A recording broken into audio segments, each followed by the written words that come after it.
Hi, my name is Daniel. I'm Charlie. And I'm Cole. And we have a discussion on the book No Talking. by Andrew Clemens. We have a character trait for Lindsey. We think she's kind of like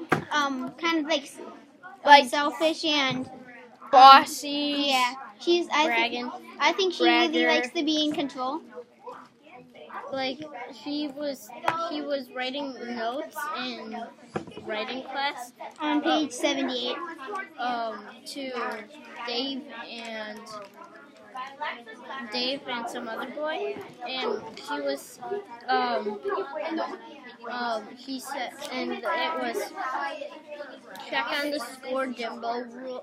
Girls rule, boys are losers. As usual, you're gonna totally get schooled. And that's like she's kind of overconfident Yeah, and she kind of has like a big cocky. head. Yeah, she's really cocky and like and throughout the book she's always been doing like this thing where she'll like make a funny face to Dave.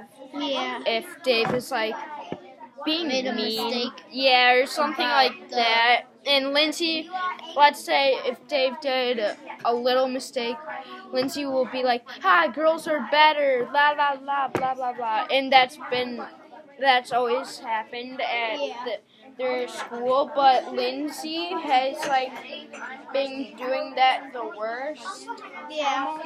And she kind of likes, and I think she really likes to be like always get things away. Because she kind of seems she needs it to be like her way or no way. Yeah. that's all we think. Thank you. Okay.